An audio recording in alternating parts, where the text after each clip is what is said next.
Ya, jadi rumah sedekah ini memang dulu awalnya saya dirikan saat saya jadi Ketua Lazisnu Jawa Timur sebagai salah satu bentuk yang kami inginkan untuk mengambil segmen tertentu di masyarakat. Jadi kami ingin kalau Lazisnu itu gerakannya gerakan sedekah di masyarakat, tetapi yang rumah sedekah ini adalah segmen menengah ke atas. Itu yang kita inginkan. Secara struktur kita masukkan sebagai JPZIS-nya Lazisnu Jawa Timur. Jadi ini merupakan bagian tidak terpisahkan dari perjuangan NU melalui Lembaga Amil Zakat, Infak dan Sodakoh Nahdlatul Ulama Jawa Timur. Itu secara strukturnya kita ikutkan di sana.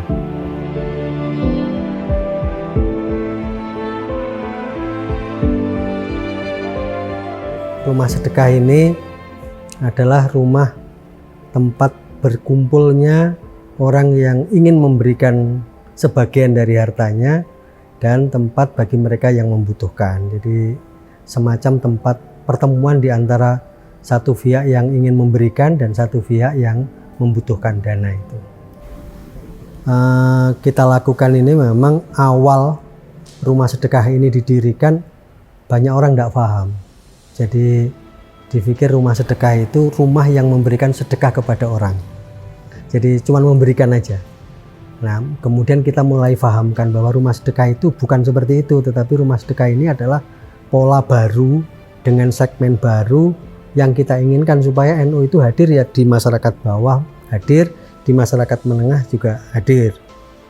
Di Malang ini ada 2 rumah sedekah, sudah ada di Royal Orchid sama di Karangploso dengan pola kegiatan yang berbeda.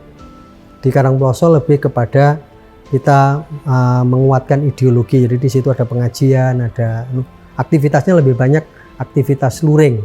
Tetapi kalau di rumah sedekah yang satu itu lebih banyak kita menggunakan media dakwah online karena kita juga ingin ruang fisiknya itu kena, tetapi ruang dunia mayanya juga kena. Karena sekarang orang hidup itu pada 2 dunia, ya dunia nyata dan dunia maya. Sehingga saya sering sampaikan ke depan itu kalau berdoa itu ya Robbana atina fid dunya wa fi dunya maya hasanah. Jadi dua-duanya harus baik gitu. Itu yang kita harapkan, dan ini juga sudah mulai ada beberapa teman-teman dari beberapa kota yang ingin mengembangkan rumah sedekah di tempatnya masing-masing. Kita berharap nanti menjadi model yang bisa dikembangkan oleh Nahdlatul Ulama dan kami sangat terbuka untuk itu.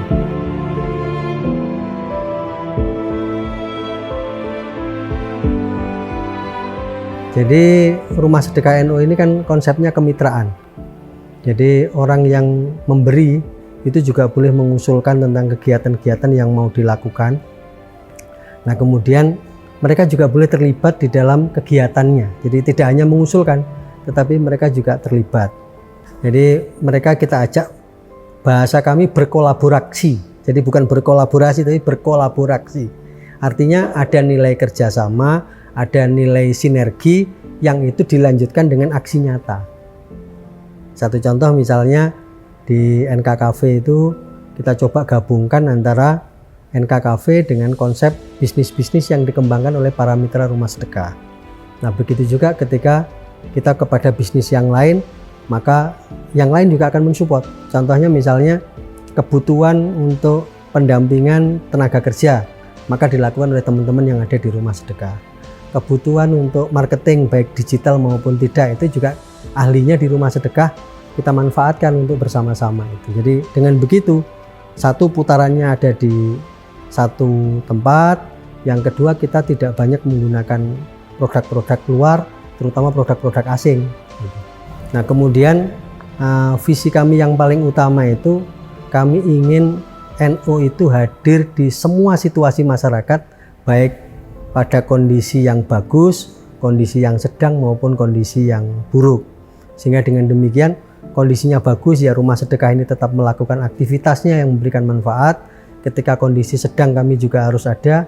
Ketika masyarakat sangat membutuhkan, maka kami juga harus hadir pada kebutuhan masyarakat itu sehingga nanti kehadirannya mampu meringankan beban masyarakat.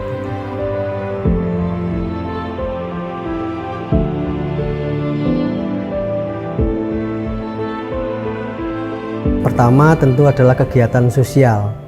Kegiatan sosial ini kita lakukan khususnya kepada masyarakat-masyarakat yang membutuhkan, baik membutuhkan dalam jangka panjang maupun dalam situasi tertentu.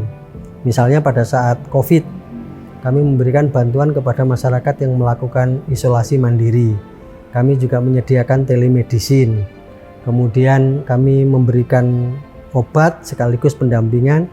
Nah, ketika COVID itu makin waktu itu makin parah, kami juga menyediakan tabung oksigen karena masyarakat mengalami kesulitan untuk oksigen. Nah, di luar itu kami juga memperhatikan dampak-dampak lanjutan dan pihak-pihak yang terlibat di dalam penanganan COVID ini. Jadi kami juga memberikan santunan kepada anak-anak yatim yang orang tuanya wafat karena COVID. Kami memberikan bantuan kepada penggali kubur.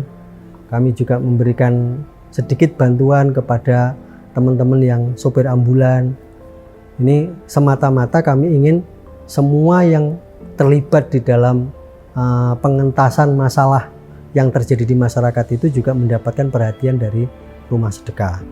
Nah, kami juga memberikan bantuan pendidikan. Jadi manajemen rumah sedekah ini satu tadi kita dasarnya itu adalah dasar partnership. Jadi mereka juga menyumbang, mereka terlibat. Kemudian yang kedua, mereka juga bisa mengusulkan dan mengelola kegiatan.